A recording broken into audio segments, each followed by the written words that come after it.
Assalamualaikum warahmatullahi wabarakatuh. Selamat Waalaikumsalam malam. warahmatullahi Pada kesempatan kali ini kami akan mempresentasikan tugas dari mata kuliah kriptografi dan steganografi. Eh, Kami dari tugas kelompok satu yang beranggotakan Mas Ahmad Asyari, kemudian ada Mas Ahlanda Putra, kemudian ada Mas Afrizal Falsyah.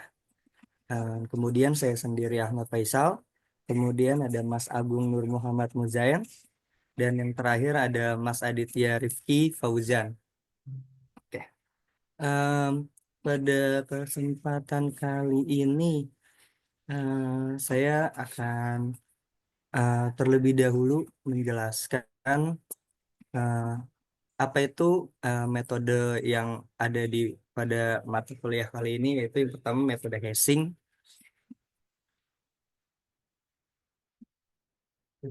Mungkin Mas Aditya boleh di next ke bawah.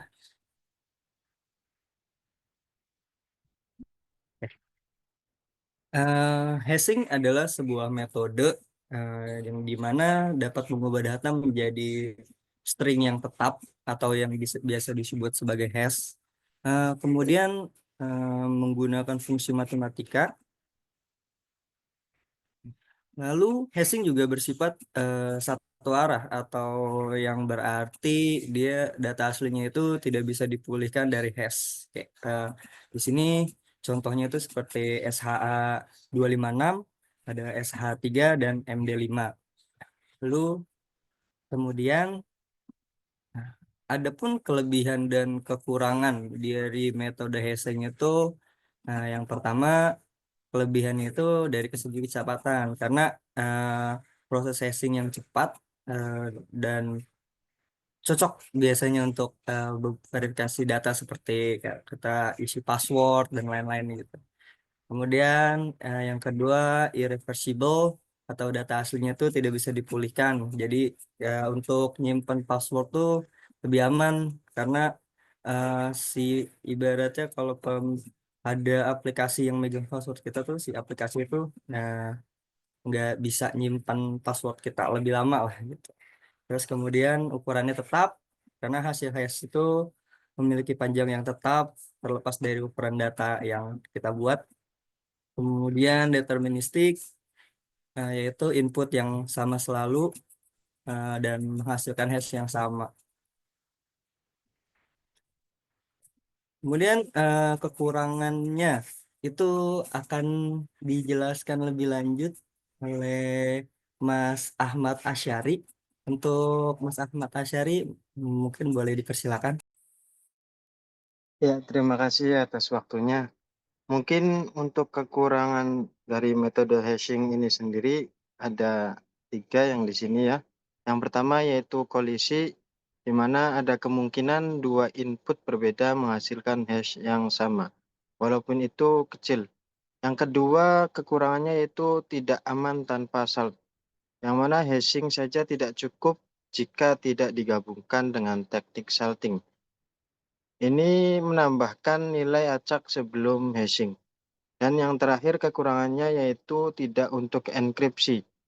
Yang mana karena tidak bisa dideskripsi, hashing tidak cocok untuk mengamankan data yang perlu dipulihkan. Selanjutnya yaitu cara kerja hash atau SHA. Yang mana cara kerja dari SHA ini yaitu proses matematis untuk mengubah data menjadi nilai hash tetap dengan langkah-langkah berikut. Yang mana langkah tersebut eh, ada empat. Yang pertama pre-processing, yang kedua initialization, yang ketiga pemrosesan blok, dan yang terakhir yaitu finalisasi dan hasil akhir. Yang pertama yaitu pre-processing, yaitu input diubah ke bentuk biner, terus padding ditambah bit 1 dan diikuti 0, lalu panjang asli data disimpan pada 64 bit terakhir, dan yang terakhir dari proses pre-processing yaitu dibagi menjadi blok 512 bit. Yang kedua yaitu initialization. SHA ini menggunakan nilai awal tetap, yaitu initialization vector. SHA-1 menggunakan 5 nilai 32 bit, SHA-256 menggunakan 8 nilai 32 bit, SHA-512 menggunakan 8 nilai 64 bit. Selanjutnya cara kerja dari hash sendiri yang ketiga yaitu pemrosesan blok. Yang pertama yaitu setiap blok diproses melalui 64 putaran atau round menggunakan fungsi logika seperti contoh CH, MAJ, dan sigma serta konstanta unik. Yang kedua dari pemrosesan blok yaitu hasilnya memperbarui 8 register. Contoh A, B, C, D, E, F, G, sampai H. Dan cara kerja yang terakhir yaitu finalisasi atau hasil akhir. Setelah semua blok diproses, register digabungkan untuk menghasilkan hash akhir sepanjang 256 bit untuk SHA-256. Dan yang terakhir, hash merupakan string heksadesimal unik dengan panjang tetap, misalnya 64 karakter untuk SHA. Untuk selanjutnya akan dibawakan oleh saudara Halanda Putra. Waktu dan tempat kami persiapkan.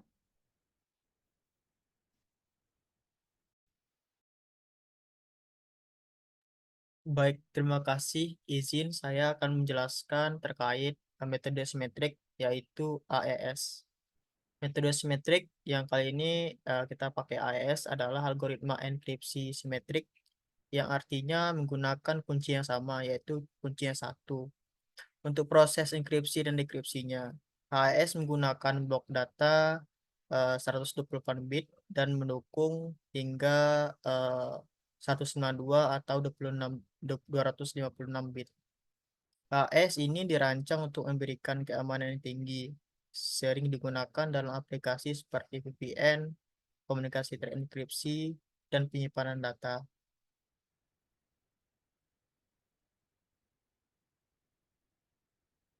Next, Mas.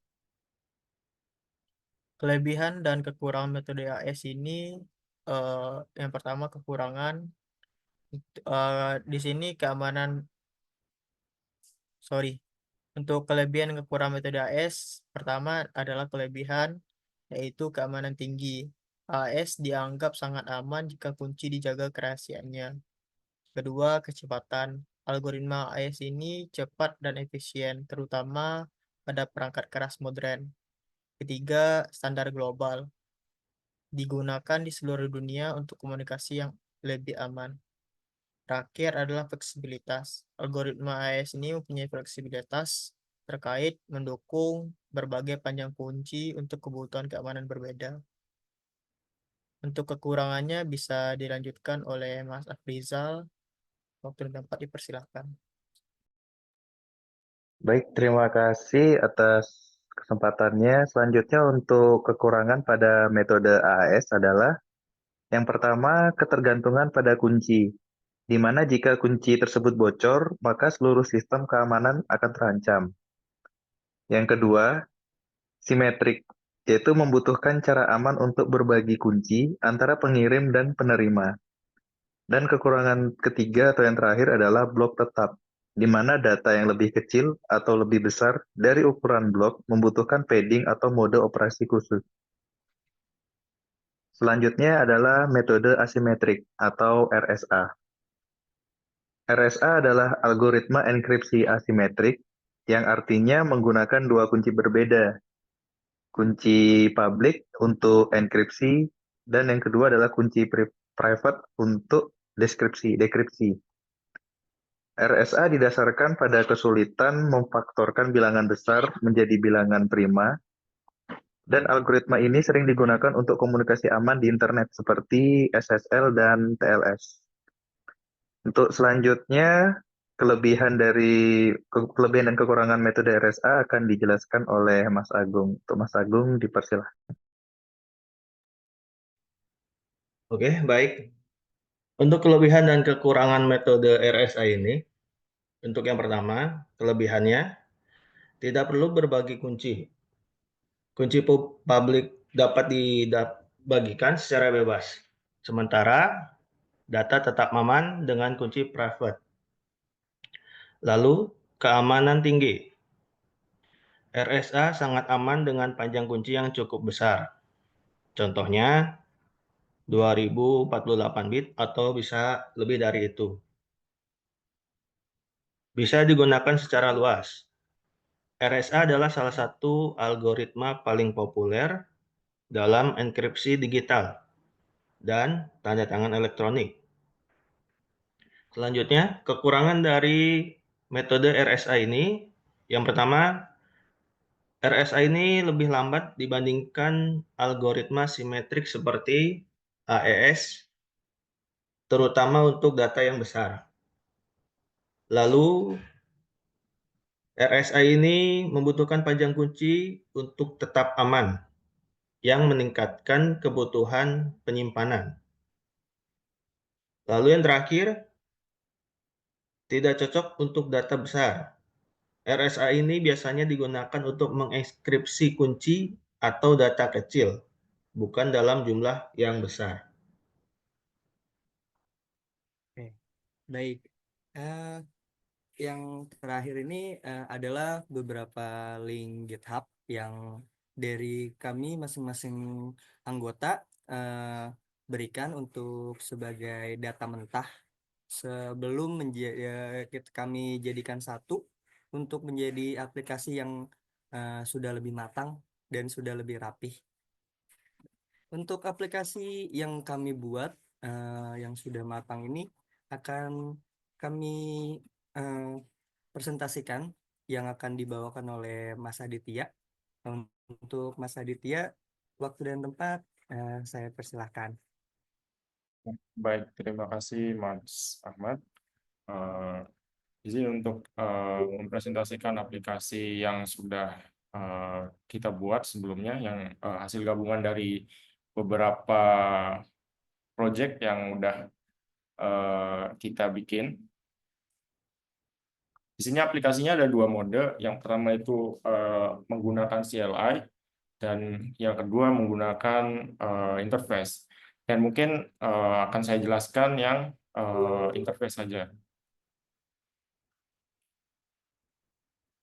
Di aplikasi sini ada juga pembahasan terkait yang sudah kita bahas sebelumnya, terkait AES, RSA, ataupun yang SHA. Dari masing-masing itu sudah ada penjelasannya. Nanti bisa dibaca juga di sini. Kita tahu kalau untuk AES tadi sudah dijelaskan juga bahwa ini simetrik, yang mana hanya menggunakan satu kunci untuk melakukan enkripsi dan dekripsi. Contohnya di sini ada beberapa jumlah bit, ya, jumlah bit kunci, yang mana jumlah ini sebenarnya mungkin kalau untuk implementasi di realnya itu mungkin nggak segini, karena ini sangat kecil, ya. Ini hanya untuk untuk pembelajaran saja gitu. Jadi contoh kita ambil 192. Nah, panjang kunci juga itu kita harus tentukan dengan jumlah datanya. Kalau jumlah datanya terlalu panjang, melebihi panjang kunci, dia nggak bakal bisa kayak gitu. Jadi contoh kita ambil yang 192. Contoh misalnya kayak gini.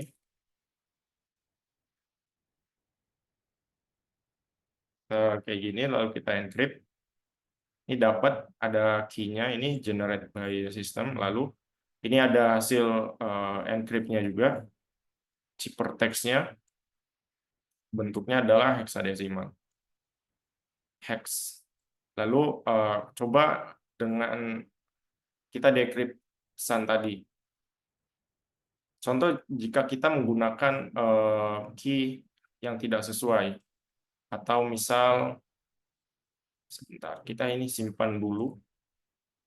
Kita simpan di mana, ya? Sebentar.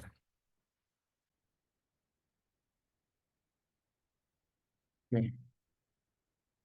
Ini contoh, ini key yang sebelumnya kita buat. Lalu kita coba generate key yang baru. Sorry, sudah berhasil. Kita coba pakai ini yang beda. Oh, ini tadi bukan kita. Sorry. Ini hasilnya kita ambil dulu. Ini encrypted ya. Kita salin key. Coba kita simpan dulu. Ini key-nya. Kita pakai key yang lain.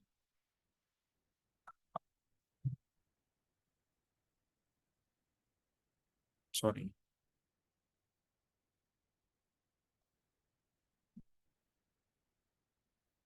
Nah, ini dia. Ini pesan yang tadi.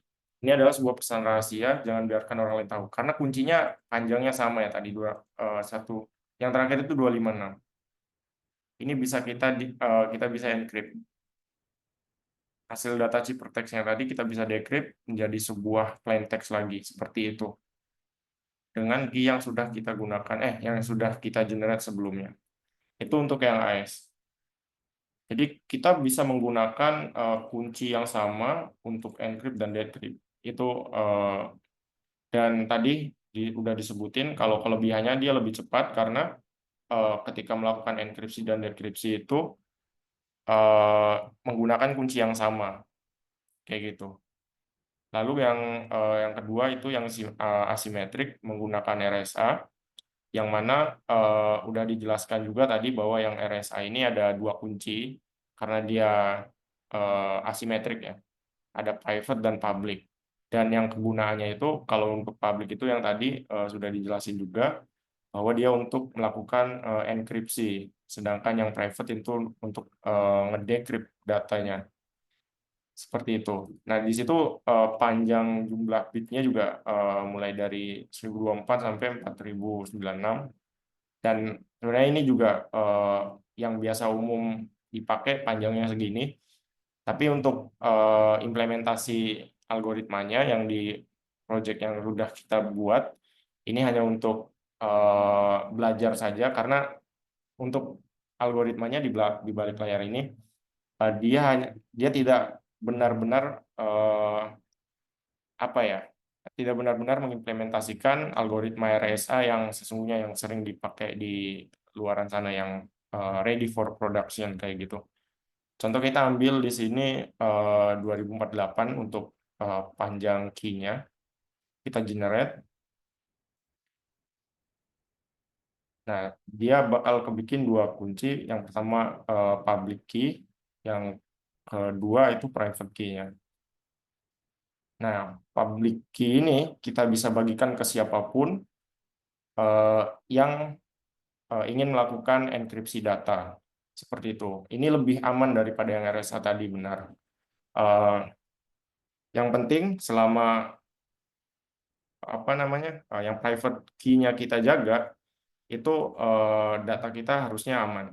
Karena tidak ada orang tidak akan ada orang yang tahu data aslinya seperti apa jika private key-nya bisa kita jaga.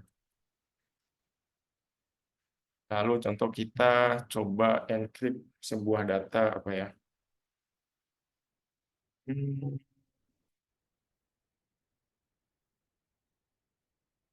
pesan ayam goreng 1. Oke, sudah berhasil di encrypt. Dan mungkin kelemahannya juga tadi udah dijelaskan bahwa ini lebih lambat karena proses encrypt dan decrypt tadi menggunakan kunci yang berbeda, yang mana tentu proses di belakangnya juga membutuhkan proses matematika yang lebih kompleks daripada AES tadi, yang simetrik seperti itu. Kalau kita contoh untuk melakukan decrypt tadi. Nah, ketika menggunakan decrypt tadi, kita harus menggunakan kunci yang private ya. Yang public yang ini yang private. Kan di sini, lalu encrypted datanya kita ambil di sini. Ini berhasil dan plain text-nya sudah sesuai sama apa yang sebelum kita encrypt tadi. Seperti itu. Lalu yang berikutnya adalah SHA. Yang tadi kalau SHA itu dia satu arah, dia nggak bisa dibalikin ke bentuk aslinya lagi. Dan biasanya benar tadi dipakai untuk validasi file atau menyimpan sebuah password seperti itu. Contoh di sini kita misal contoh ada sebuah aplikasi gitu, kita generate hash-nya. Nah, dia bakal tetap sama ya. Jadi kalau hash itu kalau misalnya ini admin 123 ini bakal tetap sama karena apa? Karena kita di sini kita tidak menambahkan salt di depan di apa namanya di depan atau di belakang dari plain text-nya ini. Jadi kalau implementasi di dunia nyata, kalau misal kita pakai standar library, contoh kalau di Laravel itu ada bawaan standar library hash, itu biasanya dikasih salt dan otomatis ketika kita generate apa namanya plain text yang sama, dia bakal ngasilin hasil yang berbeda-beda karena tadi ditambahkan salt. Kalau yang kayak gini tuh biasanya kalau yang nggak ada saltnya pakai MD5 dan biasanya itu dipakai untuk ngelakuin validasi file. Kalau kita misal mau download file dari manapun gitu, itu dia bakal dicek dulu. Biasanya ada checksum dulu, apakah file yang mau kita download itu hasil hash-nya itu sama atau enggak. Kalau beda biasanya, oh berarti itu filenya bisa jadi bukan file aslinya gitu, bukan file asli. Kayak gitu biasanya dipakai. Ini kita coba salin hash-nya dan kita masukkan hash yang mau kita validasi tadi.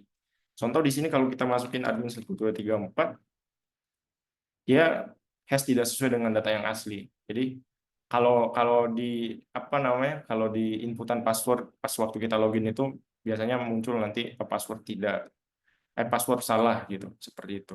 Jadi kalau kita sama kita validate, nah hash sesuai dengan data asli seperti itu.